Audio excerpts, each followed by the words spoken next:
आज मैं DNF block elements के क्वेश्चंस करवाने वाला हूँ जो सबसे ज़्यादा बार पूछे गए हैं बोर्ड एग्जाम्स में। ठीक है, तो ये क्वेश्चंस हम बोर्ड में बहुत बार पूछे गए हैं, बहुत इंपॉर्टेंट क्वेश्चंस हैं, पूरा वीडियो देखना। ठीक है, मैंने सारे क्वेश्चंस कवर किए हैं जो बोर्ड में पूछे गए हैं बहुत बार। ठीक है, तो स्टार्ट करते हैं क्वेश्चन नंबर 1 से। Account for the following zinc, cadmium, mercury are consider as D block element but not as transition elements. अब देखो, मैंने क्वेश्चन एक ही बार लिखा है, ये बहुत बार पूछा गया है क्वेश्चन की लैंग्वेज को चेंज कर करके। ठीक है, तो मैं सारे क्वेश्चन तो लिखूंगा नहीं कि भाई देखो ये भी इस तरह से पूछा है, इस तरह से पूछा है। ठीक है, तो लैंग्वेज चेंज कर करके इसे बहुत बार पूछा है, मैंने एक ही टाइप का क्वेश्चन बनाकर लिखा है। ठीक है, तो जिंक, कैडमियम, मरकरी को डी ब्लॉक एलिमेंट क्यों बोलते हैं? क्योंकि जिंक, कैडमियम, मरकरी में last electron n-1 D subshell में जाता है। ठीक है, तो last electron enters in n-1 D subshell. ठीक है, therefore they are regarded as D block elements। पर ट्रांजिशन एलिमेंट्स क्यों नहीं बोलते हैं? तो ट्रांजिशन एलिमेंट्स की जो कंडीशन है वो है कि भाई उसका n-1 डी सबशेल या तो पार्शियली फिल्ड होना चाहिए ग्राउंड स्टेट में या उनकी स्टेबल ऑक्सीडेशन स्टेट में। तो अगर जिंक, कैडमियम, मरकरी की बात करें तो जिंक, कैडमियम, मरकरी की जो स्टेबल ऑक्सीडेशन स्टेट है, stable oxidation state of zinc, cadmium and mercury is +2। ठीक है, तो zinc, cadmium, mercury do not have partially filled n-1 d subshell in ground state and in most stable oxidation state।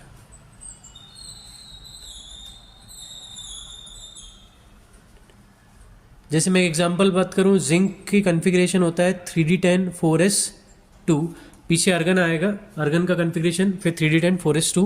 अब अगर मैं यहाँ से 2 electron निकालता भी हूँ तो 2 इलेक्ट्रॉन 4s में से निकलेंगे, d में से नहीं निकलेंगे। बहुत सारे बच्चे ये गलती करते हैं, वो इलेक्ट्रॉन निकाल देते हैं d में से, क्योंकि उन्होंने अबव प्रिंसिपल पढ़ा है और उसमें ये पढ़ा है कि भाई 3D में इलेक्ट्रॉन्स 4s के बाद में भरते हैं। बिल्कुल 3D के इलेक्ट्रॉन्स 4s के बाद में भरते हैं, पर जब तुम इलेक्ट्रॉन निकालोगे इलेक्ट्रॉन हमेशा वैलेंस शेल में से ही निकलेगा। ठीक है, तो ये गड़बड़ नहीं करनी है। इलेक्ट्रॉन अगर जब भी निकालना है वैलेंस शेल में से निकालना है। ठीक है, फिलिंग के टाइम तुम्हें अबव प्रिंसिपल फॉलो करना है, पर इलेक्ट्रॉन निकालने के लिए अबव प्रिंसिपल फॉलो नहीं करना है। तुम्हें इलेक्ट्रॉन निकालने के लिए तो वैलेंस शेल में से ही निकालना है। तो इसकी मोस्ट स्टेबल ऑक्सीडेशन स्टेट में देखो 3D कंप्लीटली फिल्ड है, ग्राउंड स्टेट में भी 3D कंप्लीटली फिल्ड है, इसलिए इसे हम ट्रांजिशन एलिमेंट्स नहीं बोलेंगे। अगला क्वेश्चन जो बोला है, transition metals show variable oxidation state why. ठीक है, ये भी बहुत बार पूछा गया है। ठीक है, यही लैंग्वेज में भी पूछा है 1-2 बार और थोड़ा सा लैंग्वेज चेंज भी किया है। तो मैं क्वेश्चन को एक ही बार एक ही टाइप से लिख रहा हूँ। क्वेश्चन की लैंग्वेज बदली जा सकती है या वो बदल के दे सकते हैं। ठीक है, पर आंसर वही रहेगा, आंसर में कोई चेंज नहीं आएगा। Transition metal show variable oxidation state why, तो वेरिएबल ऑक्सीडेशन स्टेट इसलिए क्योंकि n-1 D subshell and ns subshell की जो एनर्जी डिफरेंस होता है इज लेस। इनके बीच में जो एनर्जी का डिफरेंस है वो कम होता है। Therefore both n-1 D electrons and ns electrons participates in bond formation. भाई ये बॉन्ड फॉर्मेशन में पार्टिसिपेट कर सकते हैं, इसलिए ये वेरिएबल ऑक्सीडेशन स्टेट शो करते हैं। ठीक है, आगे बढ़ते हैं। आगे बोला है give reason for the following. पहला है transition metals and most of their compounds show paramagnetic behaviour. भाई मेटल्स, ट्रांजिशन मेटल्स और उनके कंपाउंड्स पैरामैग्नेटिक बिहेवियर शो करते हैं, रीज़न देना है। तो फर्स्ट का जो रीज़न है वो है due to presence of unpaired electrons. भाई इनमें अनपेड इलेक्ट्रॉन्स होते हैं और अनपेड इलेक्ट्रॉन्स के कारण ही ये पैरामैग्नेटिक बिहेवियर शो करते हैं। ठीक है, पैरामैग्नेटिक बिहेवियर क्यों होता है अनपेयर्ड इलेक्ट्रॉन्स के कारण। और अगर तुम्हें इसका मैग्नेटिक मोमेंट किसी का पूछ लें तो फॉर्मूला होता है n×n+2 bore magneton. n stands for number of unpaired electrons. ठीक है। Why the transition metal generally form coloured complexes. भाई ये कलर्ड कॉम्प्लेक्सेस क्यों शो करते हैं, तो हम लिख सकते हैं ड्यू टू डी ट्रांजिशन। ठीक है। तो ट्रांजिशन मेटल्स कलर्ड कॉम्प्लेक्स इसलिए फॉर्म करते हैं डी ट्रांजिशन के कारण, क्योंकि इनके पास completely filled n-1 D subshell होता है जिसमें वो डी ट्रांजिशन करके कलर शो कर सकते हैं। तो तुम simple due to d transition लिख कर आ सकते हो। 1 नंबर का क्वेश्चन आएगा तो इसमें तुम सिर्फ लिख के आ सकते हो डी ट्रांजिशन। और क्यों डी ट्रांजिशन करते हैं, ठीक है, तो they do D transition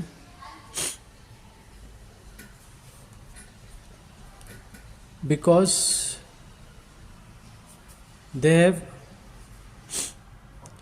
partially filled या incompletely filled n-1 D subshell. ठीक है।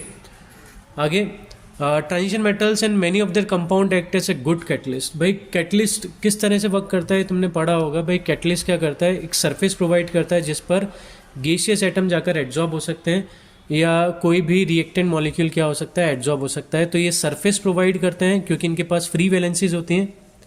ठीक है। Due to presence of free valencies, due to which they adsorb reactants on their surface.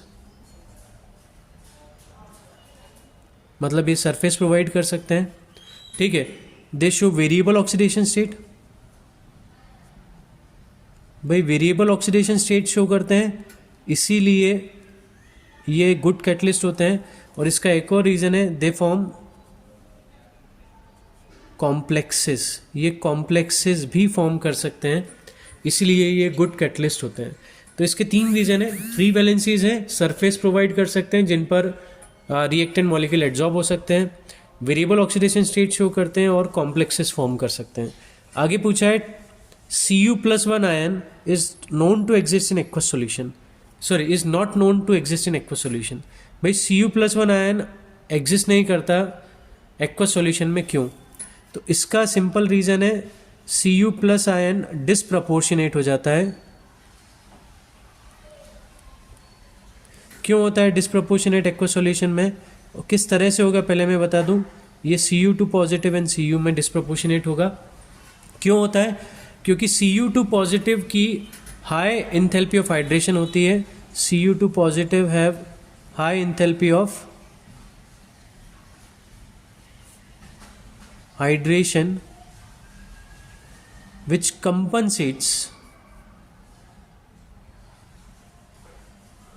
compensates its second ionization energy, जो इसकी second ionization energy को क्या करेगी, कंपनसेट कर देगी।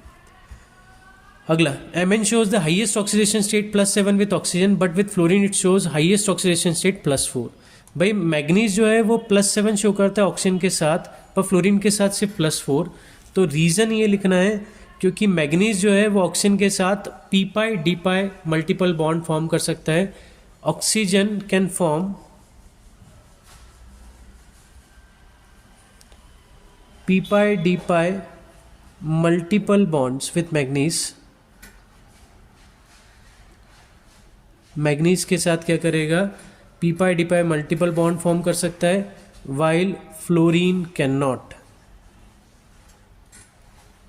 फ्लोरीन नहीं बना सकता, इसीलिए वो +4 तक ही जाएगा। मैग्नीज और ऑक्सीजन के साथ वो +7 तक चले जाता है क्योंकि वो p∅d∅ बॉन्ड फॉर्म कर सकता है। ठीक है, आगे बढ़ते हैं। बहुत इंपॉर्टेंट क्वेश्चंस हैं, ये बहुत बार पूछे गए हैं। ठीक है, और इस बार भी बोर्ड एग्जाम में काफ़ी चांसेस हैं कि इनमें से कोई क्वेश्चन तुम्हें आ जाए। ठीक है, बहुत चांसेस हैं। अगला है account for the following, Mn2 positive is more stable than Fe2 positive towards oxidation to +3। भाई Mn2 पॉजिटिव ज़्यादा स्टेबल होता है Fe2 पॉजिटिव कंपेरिजन में ऑक्सीडेशन करके +3 बनाने में। क्योंकि अगर हम Mn2 पॉजिटिव की बात करें तो इसका जो कन्फिग्रेशन होता है 3d5 4s0, जो कि स्टेबल हाफ फिल्ड कन्फिग्रेशन है, तो ये 3 पॉजिटिव में कन्वर्ट होना नहीं चाहेगा। जबकि Fe2 पॉजिटिव की बात करें तो इसका कन्फिग्रेशन 3d6 4s0, ठीक है, it donates electron to attain stable half filled 3d5 configuration, ठीक है। तो ये Fe3 पॉजिटिव में कन्वर्ट होना चाहेगा, 2 पॉजिटिव से 3 पॉजिटिव में होना चाहेगा। रीज़न है क्योंकि वो stable half field configuration attend कर लेगा। जबकि मैग्नीज ने पहले ही कर चुका है, 3d5 कन्फिग्रेशन है उसका Mn2 पॉजिटिव में, तो वो 3 पॉजिटिव में कन्वर्ट नहीं होगा। इसे it has yet to attain stable noble gas configuration, हम लिख सकते हैं ऐसे कि Fe2 positive has yet to attain noble gas stable, sorry noble gas नहीं बोलेंगे, स्टेबल हाफ फिल्ड कन्फिग्रेशन, ठीक है। देयरफॉर इट ऑक्सीडाइजेस टू +3, ठीक है ना, इलेक्ट्रॉन डोनेट कर देगा। जबकि Mn2 पॉजिटिव ने stable half field configuration attend कर रखी है। Cr2 positive is strong reducing agent. भाई Cr2 positive strong reducing agent है, क्यों? तो इसका रीज़न है, रिड्यूसिंग एजेंट है मतलब खुद को ये क्या करेगा, ऑक्सीडाइज करेगा, मतलब अपना इलेक्ट्रॉन डोनेट करेगा। रीज़न है क्योंकि Cr3 positive has stable half filled T2G configuration. तो ये रिड्यूसिंग एजेंट जैसा क्यों बिहेव करेगा? Because on donating an electron it forms stable half filled या it attains stable half filled T2G configuration. ये stable half filled T2G configuration attain कर लेगा, इसलिए अपना इलेक्ट्रॉन डोनेट करेगा और रिड्यूसिंग एजेंट जैसा बिहेव करेगा। अगला है why E naught value of Mn3 positive to Mn2 positive couple is highly positive. भाई ये जो रिडक्शन पोटेंशियल है 3 पॉजिटिव से 2 पॉजिटिव जाने का, वो पॉजिटिव क्यों होता है मैग्नीज के लिए? रीज़न पूछा है। फोर्थ वाला भी, थर्ड वाला मुझे करवाना है, मैं मिस कर गया, तो फोर्थ पहले कर लेते हैं। फोर्थ अपन ने पढ़ लिया कि इसकी हाईली पॉजिटिव वैल्यू क्यों होती है। तो रीज़न है Mn3 पॉजिटिव का जो कन्फिग्रेशन है वो 3d4 4s0 है और Mn2 पॉजिटिव का है 3d5 4s0। सिंपल सी बात है, वो stable half field configuration attain करना चाहेगा, इसीलिए वो इलेक्ट्रॉन क्या करेगा, गेन करेगा और 2 पॉजिटिव में कन्वर्ट होगा। अच्छा, इसके इलेक्ट्रॉन गेन करने की टेंडेंसी ज़्यादा है, इसलिए इसका जो रिडक्शन पोटेंशियल वैल्यू है वो हाईली पॉजिटिव होगी, ठीक है। तो रीज़न है on by gaining 1 electron it forms या it attains stable half filled 3d5 configuration. भाई stable half filled 3d5 configuration attain कर लेगा इलेक्ट्रॉन गेन करके, इसलिए इसके रिडक्शन पोटेंशियल वैल्यू की जो इसकी रिडक्शन पोटेंशियल वैल्यू क्या होती है, हाईली पॉजिटिव होती है, इसी कारण। अच्छा, why Mn2 positive to Mn value highly negative as compare to other elements. भाई इसके जो रिडक्शन पोटेंशियल वैल्यू है 2 पॉजिटिव से 0 में जाने की, वो सबसे ज़्यादा नेगेटिव क्यों होती है? तो रीज़न है इस थर्ड का, क्योंकि Mn2 positive has stable half filled 3d5 configuration.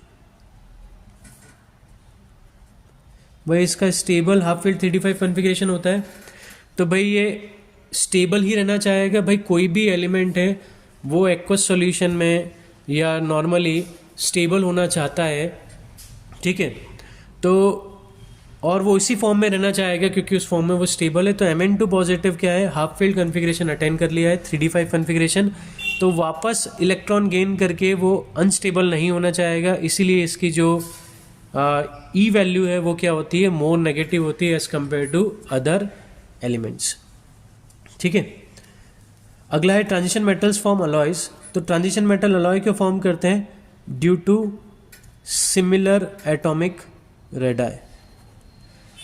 Similar atomic radii भाई इनकी एटॉमिक साइज जो होता है ट्रांजिशन मेटल्स का वो लगभग एक सेम रहता है, तो ये इजीली क्या कर लेते हैं, अलॉय फॉर्म कर लेते हैं, क्योंकि अलॉय फॉर्मेशन में क्या होता है, एक एटम दूसरे एटम की क्या कर लेता है, पोजीशन एक्वायर कर लेता है क्रिस्टल लेटाइस के अंदर। आगे बढ़ते हैं।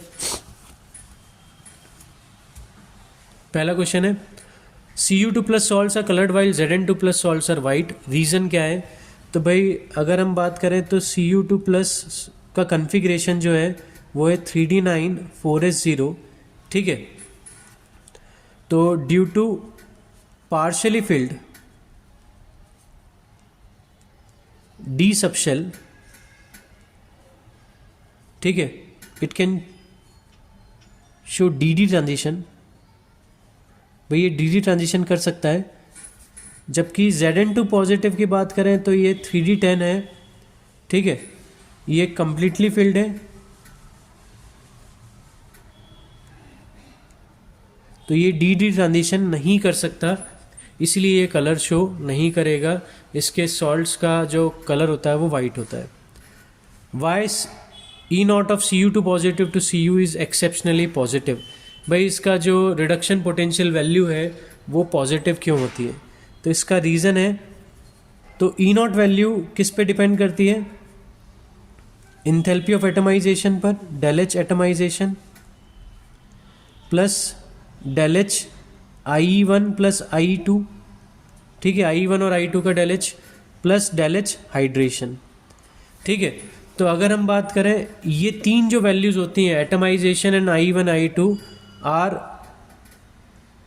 मोर पॉजिटिव, ठीक है, and greater than del H hydration, ठीक है। भाई पॉजिटिव वैल्यू बहुत ज़्यादा होती है, ये बहुत पॉजिटिव वैल्यू होती हैं और हाइड्रेशन एनर्जी से बड़ी होती हैं, तो ओवरऑल ये जो वैल्यू है ये क्या आती है, पॉजिटिव आती है, और ओवरऑल ये पॉजिटिव आएगी, तो इसीलिए इसकी जो E0 वैल्यू है वो पॉजिटिव आती है, ठीक है। अगर इन तीनों का सम अगर नेगेटिव आता है तो डेल एच E0 वैल्यू क्या आएगी, नेगेटिव आएगी, पर इन तीनों का सम अगर पॉजिटिव आता है तो E0 वैल्यू क्या रहेगी, पॉजिटिव रहेगी। तो in 3D series from scandium to zinc the enthalpy of atomization zinc is the lowest. भाई जिंक का जो एंथैल्पी ऑफ एटमाइजेशन है वो लोवेस्ट होता है, क्यों? क्योंकि zinc has completely filled N-1d subshell. इसमें सारे जो इलेक्ट्रॉन्स हैं डी में वो पेयर्ड होते हैं, ठीक है, तो इसमें एक्स्ट्रा बॉन्डिंग जो डी ऑर्बिटल करता है वो नहीं होगी, और इसीलिए इनका एंथैल्पी ऑफ एटमाइजेशन क्या होता है, लो होता है। एंथैल्पी ऑफ एटमाइजेशन का मतलब है हमें एटम को किस में कन्वर्ट करना है, सॉलिड एटम को वेपर में कन्वर्ट करना है, और उसके लिए हम हीट देते हैं। तो इसमें हीट हमें कम देनी पड़ेगी, क्योंकि इसमें जो N-1d सबशेल है वो कम्प्लीटली फिल्ड है, तो वो बॉन्डिंग में पार्टिसिपेट नहीं करेगा, मेटेलिक बॉन्डिंग में, ठीक है, और इसीलिए बॉन्डिंग वीक होगी और इसका एंथैल्पी ऑफ एटमाइजेशन कम होगा। Sc3 positive is colourless while Ti3 positive is coloured. तो इसका कन्फिग्रेशन से हम बताएंगे। Sc3 पॉजिटिव का क्या होता है, अर्गन का कन्फिग्रेशन अटेंड कर लेता है, क्योंकि स्कैंडियम जो है वो होता है 3d14s2। अब तीनों इलेक्ट्रॉन अगर हमने निकाल लिए तो ये stable noble gas configuration attend करेगा, और इसमें सारे इलेक्ट्रॉन्स क्या होंगे, ऑल इलेक्ट्रॉन्स आर पेयर्ड, सारे इलेक्ट्रॉन्स पेयर्ड होंगे, तो इसमें डी ट्रांजिशन नहीं होगा, डी में इलेक्ट्रॉन्स ही नहीं है। वहीं Ti3 पॉजिटिव की बात करें तो Ti का कन्फिग्रेशन है 3d2 4s2, Ti3 पॉजिटिव हो जाएगा 3d1 4s0, तो ये डी ट्रांजिशन करेगा, और डी ट्रांजिशन करेगा तो ये कलर शो करेगा, ठीक है। इसमें डी इलेक्ट्रॉन प्रेजेंट है डी में, तो डी ट्रांजिशन होगा और इसलिए कलर होगा, कलर शो करेगा। Both O2 and F2 stabilize the highest oxidation state of transition metals, but ability of oxygen to do so exceeds that fluorine। भाई दोनों high oxidation state transition metal की stabilise करते हैं, पर oxygen की जो ability है वो फ्लोरीन से ज़्यादा होती है, क्यों? तो इसका रीज़न वही है कि oxygen can form multiple bonds with transition metals. कौन से? P पाई D पाई, ठीक है, जबकि फ्लोरीन नहीं कर सकता पी पाई डी पाई बॉन्डिंग। आगे बढ़ते हैं। अच्छा, ये बहुत इंपॉर्टेंट है, right any two consequences of lanthanide contraction. Lanthanide contraction के कॉन्सिक्वेंसेज बताने हैं दो। तो पहला है similar atomic radii of 4D and 5D series. ठीक है, 4D 5D सीरीज की जो एटॉमिक रेडाई है वो सिमिलर हो जाती है। And decrease in basic character of hydroxides of lanthanides on moving left to right. Left to right means LaOH whole thrice से हम LuOH ल्यूटीटियम हाइड्रोक्साइड की तरफ जाते हैं तो बेसिक कैरेक्टर क्या होता है, डिक्रीज होता है, जबकि बढ़ना चाहिए था पर ये घटता है। ठीक है, तो ये इसके क्या है, कॉन्सिक्वेंसेस हैं।